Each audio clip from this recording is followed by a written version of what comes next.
Hey YouTube, welcome back to another video.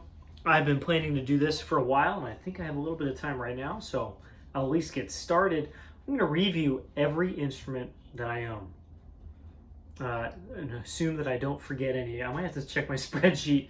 They're all just going to get a little bit of time. I actually wrote some stuff up and I was going to do a very serious video and I was like, wait, this is going to be like 2 hours long.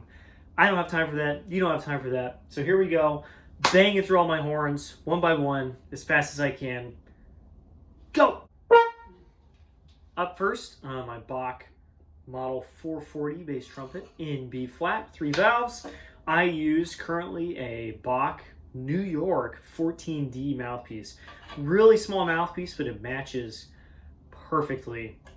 And I actually did use this in real life on a gig in the holiday season, and it was awesome. It sounds so cool. I love it. The ergonomics are pretty good. Very excited to use it more in the future, and I will definitely have some more content about it soon.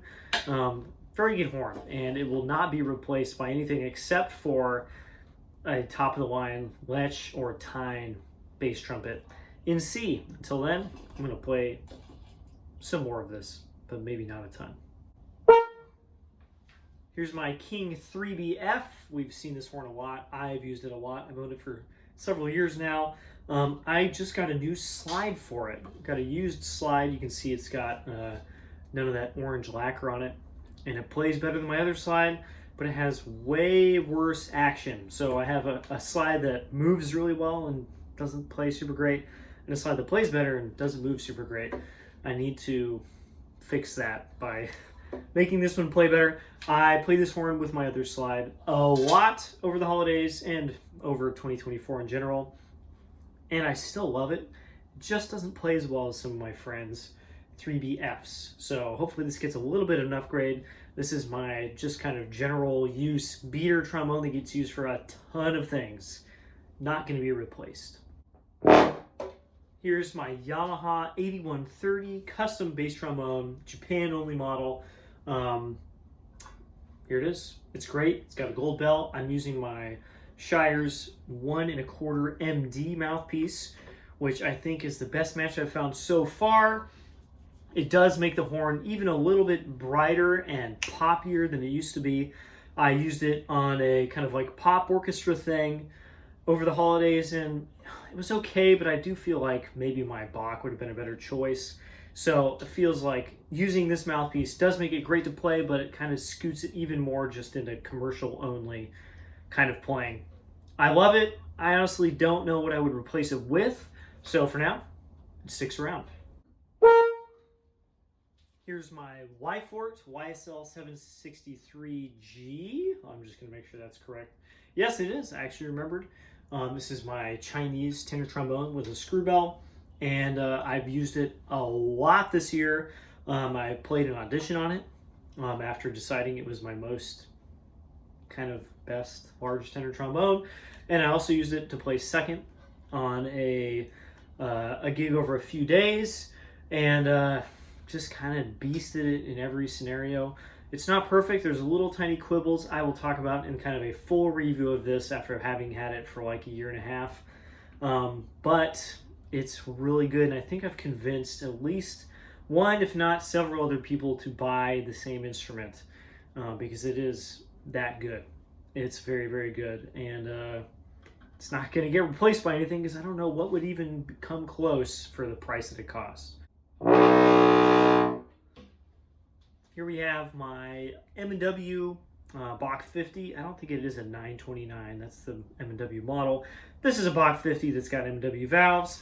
I had this made. It's my favorite bell, my favorite 50 bell that I've had. I had this made for me. Sent them the stuff. Had this tuning slide reversed. All that kind of stuff. I recently got an M&W dual bore slide. I'm currently using a Shire's 2 lead pipe in it. I also have a 1 that's really amazing, and I use my Marquee 87 that I can't get out because this lead pipe is press fit. Very strange for a Shire's 2. This horn was worth every penny. I actually didn't think I would play it as much as I have because it is kind of more of an orchestral horn, but I have actually used it a lot this year, and in every situation I was like, Yeah, this horn's amazing. It's by far the best player.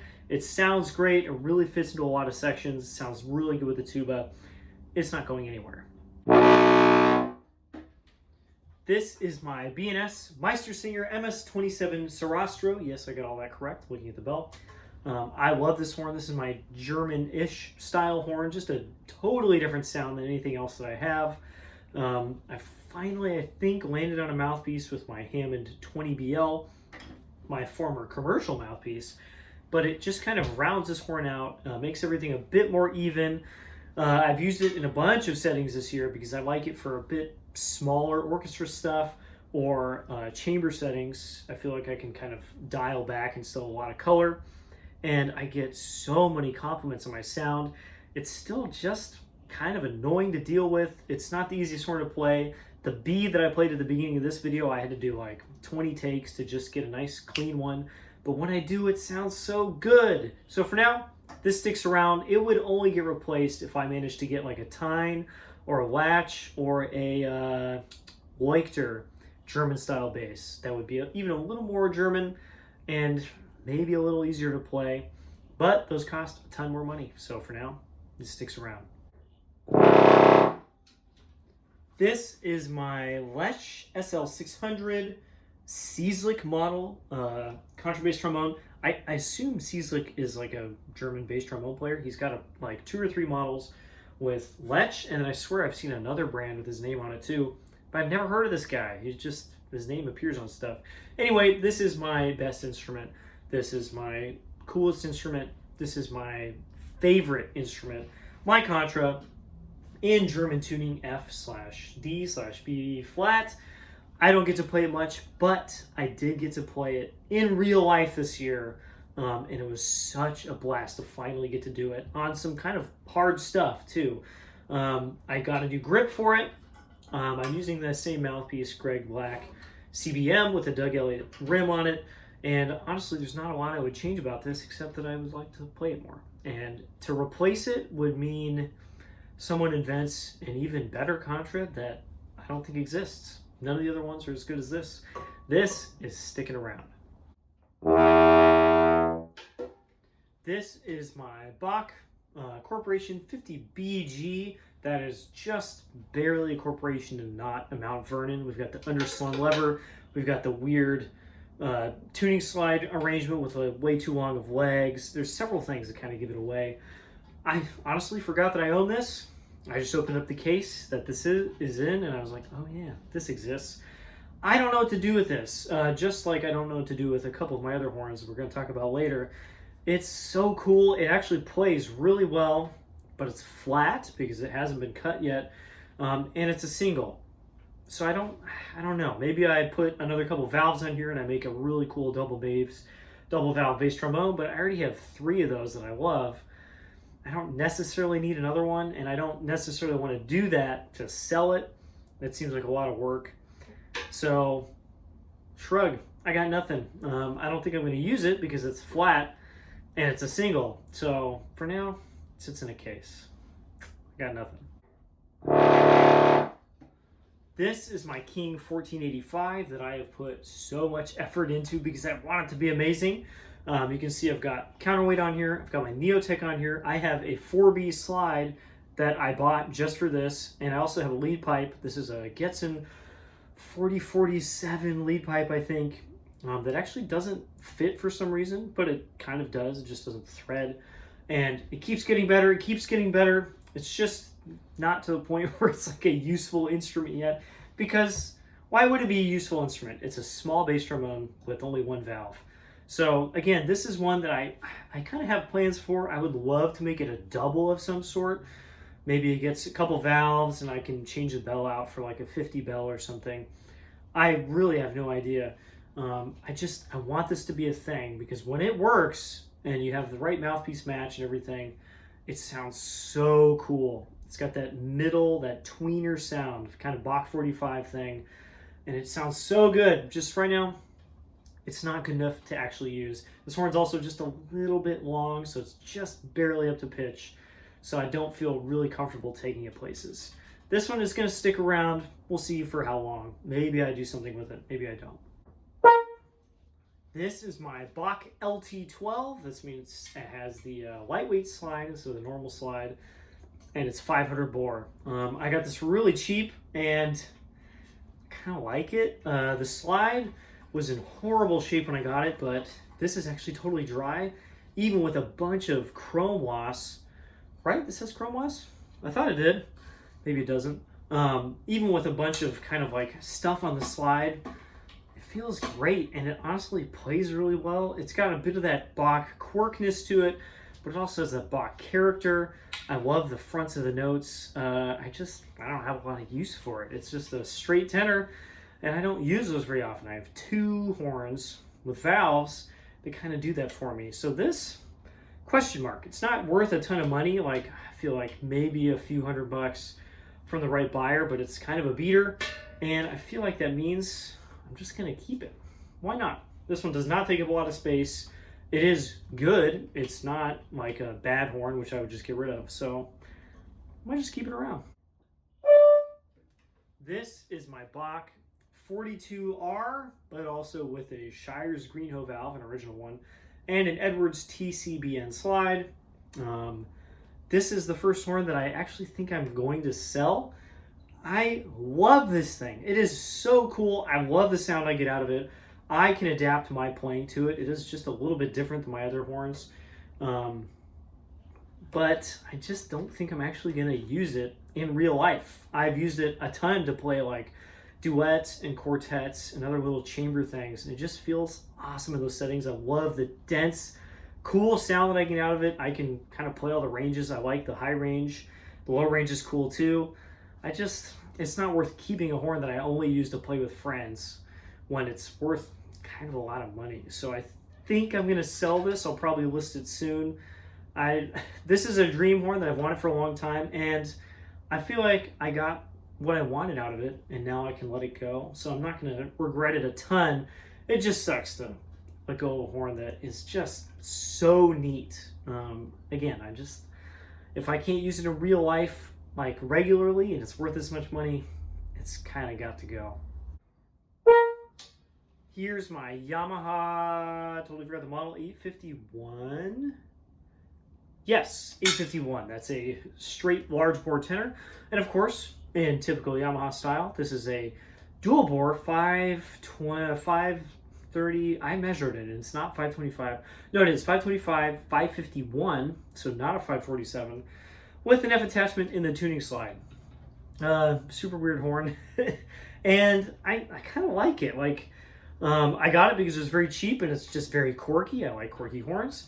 And then it came, and it's actually quite good. It has a couple quirks. Obviously, I talked about that in a previous video, but it's also kind of good. It has weirdly good ergonomics. It's got a good slide. It plays well. I'm using currently my small shank Bach 3G. That is really quite a good match. I don't know what I'm going to do with this. I have a couple friends who are interested in like the tuning slide or the bell section or the slide. So we'll see if maybe it'll get parted out or something. I don't know. I don't really need this, and I don't know what I would use it for, but it's kind of cool to just keep as a single piece. A little bit of Japanese history that nobody knows the origins of, and I get to just have. So who knows? Might just keep it as is. Here's one that's near and dear to my heart. This is my latest, I should say, 42 project. This is a Corporation bell that I got off of a 42B that I bought. This is the slide from that 42B. I have a gold brass tuning slide, and I have a Thayer that I bought from another project horn that I bought on eBay for $200. And the result is a really cool, big sounding 42 section that I'm not sure about. I really like it, but my Y Fort is more even. It's kind of easier to play. It also sounds pretty big. It doesn't have a Bach color to it. This just hasn't gotten used as much. I have used it a couple times. I got to play second on it in a fun section, and it made some big noises, and I actually had fun with it. But I later played some of the same rep on my Y Fort, and it's just generally easier. So this is actually getting sent off to have the valve looked at, and also to have my nickel tuning slide looked at, because that nickel tuning slide plays and sounds great, but it makes the fifth partial 10 cents high, which I can't really deal with. So this one, not entirely sure about. I don't think I would go all the way down to just having the Y Fort as a large tenor. It feels good to have like a backup or another horn, but is it going to be this? I don't know. I'm not entirely sure right now. This is my, what is it? EF Durand model TB920B. I don't know what the B stands for since there's no valve on here. This is my straight 555. That's the bore. Just kind of larger than large bore tenor. Straight bass-ish thing. This is another tweener horn, kind of like my King 1485, except the bell ends in 9.5 inches instead of 9. This is actually developed as a jazz horn for Slide Hampton, and just what a weird instrument. For me, it is an awesome small bass. It just sounds so good. It has like real character and real sound to it.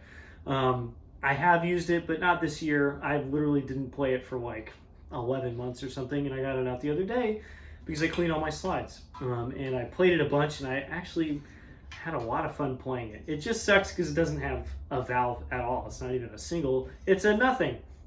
This one's not going to go anywhere because it's not worth anything, and I actually really enjoy it. And I have a feeling it will come back out at some point to play some kind of chamber thing on the bottom bass part when there's nothing below the staff, or nothing below low E anyway. And with this Corporation 1.5G, it is like a seriously good player. What a weird instrument, especially one that actually ends up sounding and playing really well. I'm keeping it.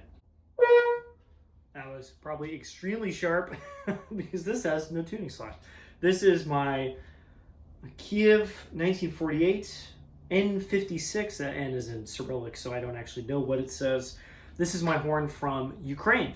This was built in Ukraine in 1948. Sorry, I think I said the wrong year. So just post World War II, Ukraine, not a super happy place at the time, but somebody had the time to make this German-style trombone, even though the Germans, maybe not the most favorite people of Ukraine at the time, they were still using German-style instruments. And this is one that I bought a couple years ago.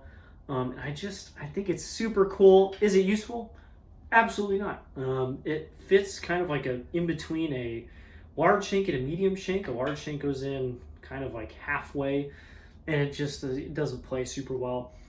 I think what I will do with this eventually is maybe like, I probably won't solder it together, but I'm going to make it into a wall hanger of some sort, because I think it would be a really cool decoration.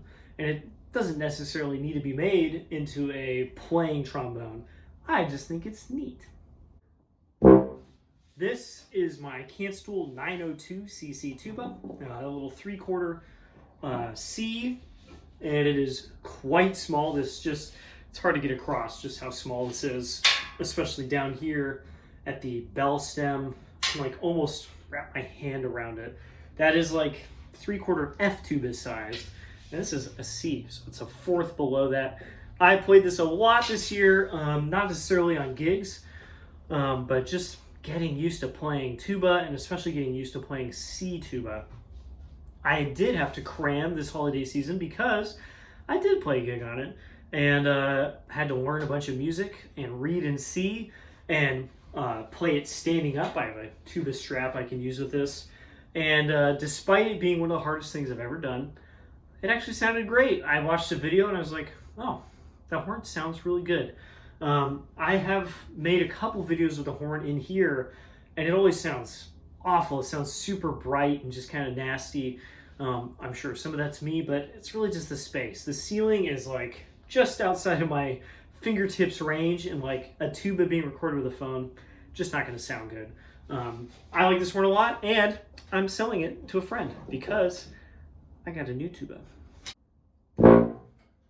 And that's because I got this. This is my new VMI 3301 B-flat tuba with 4 valves. This is a 4/4 tuba. I'll grab this chair to help me out. Meaning it is one size larger than my last tuba. It is massively bigger. You can see down here at the bell stem, my hand now goes halfway around instead of like 3 or like more quarters around the bell stem on the other horn.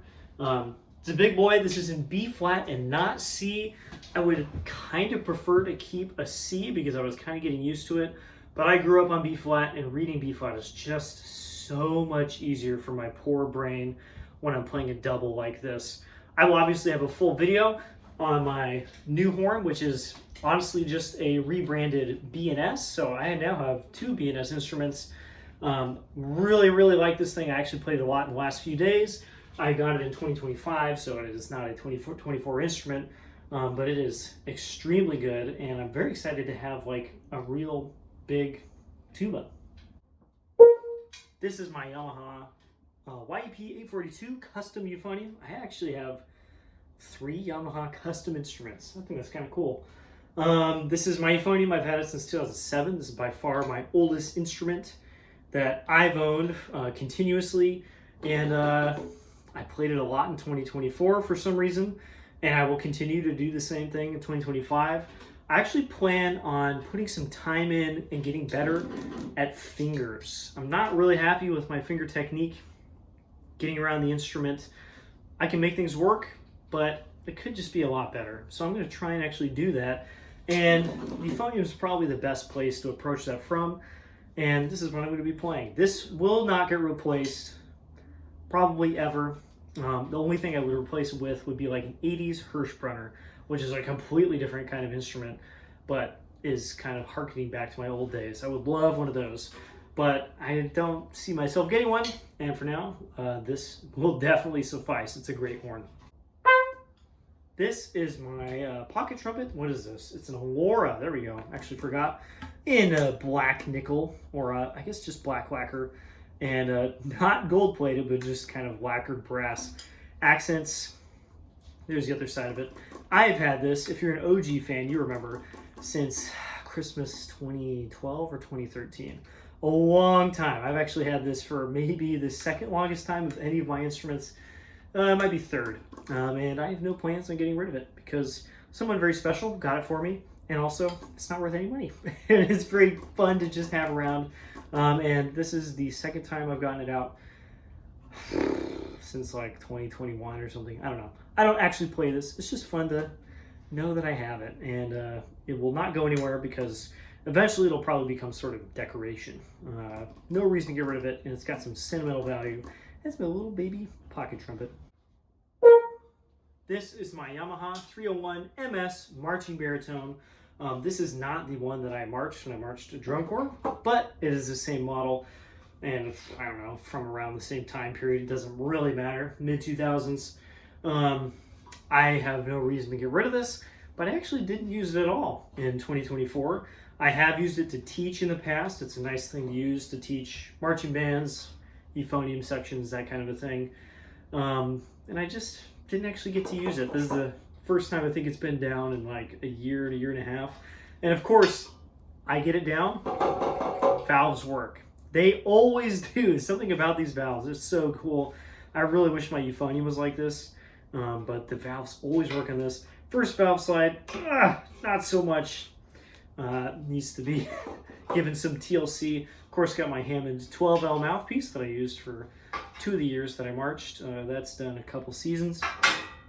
And yeah, not getting rid of this for anything ever, I don't think. This is going to stick around. This has got, even though it's not the one that I used, it's got some sentimental value. Cool. This is my Corporation Bach 50B2 that sits up on my wall. For some reason in the shop today, you can't see it, but it's usually right there. And again, I forgot that I owned it. It's hard to see, but this is super dusty because it is literally set up there for like a year and a half. I bought this pretty cheap from a guy who upgraded to a Yamaha Xeno, and since then I have cannibalized it for parts and done pretty much nothing else. The F tuning slide from this is now in my Yamaha 8130 as a D tuning slide, and the former G tuning slide is just hanging out because it doesn't actually fit both sides. The linkage and levers I sold to a friend to use for a project he was doing. The slide, I actually don't know where that ended up. I don't have it anymore. It's gone now. The plan is to use this bell, and well, not this tuning slide, because this is another tuning slide that doesn't match this. That's from the silver 50B I had forever ago. The plan is to use this bell on another double valve project. I have all the parts for it ready to go, and I have for like 2 years, and nothing has happened. So maybe that happens in 2025. I honestly have no real plans to push that forwards. This might just sit up on the wall for a bit longer. It is actually a really good bell. It could be a contender. I already have good horns, so I just don't really see the need. That means I have 2 Corporation Bachs that are both very good, that are languishing. Sorry, guys. And yeah, so this will continue to languish. Last but not least, and I think this is actually the last instrument, I checked my spreadsheet to make sure, my Yamaha 852, yes, it is an 852, not an 851, right? Yes, 852, it's based on the student model 352. That's at work. I leave it there now, and it's great. I love it. It's nearly one of my best trombones. Has a couple quirks, but I'm like totally used to them now, and it just plays so well. I don't have to think about it. I just pick it up, and first thing in the morning, I'm like, yep, that's how I want to sound. The Doug Elliott C+ cup fits it perfectly with the D3 shank, which it shouldn't because it's a 500 bore instrument. That's one size larger than it's supposed to work. But with the 3 shank, it just is so good. Amazing low range, amazing high range. No plans to replace that with anything, because I honestly don't know what I would replace it with. There are no other good small bores with F attachments that are not a gajillion dollars or way heavier or something. So that's sticking around forever. If I see another one pop up, I'm grabbing it immediately because I love that horn. That wraps it up. That's the whole collection for now. I didn't even count how many there were. I guess I will when I edit this video. But yeah, I have a lot of horns. A couple of them are going to go. The tuba is already kind of pre-sold, and I'm going to list the 42R soon. And otherwise, everything else kind of sticking around for the moment. And of course, there's always new stuff on the way. That's all I got time for now. Bye-bye.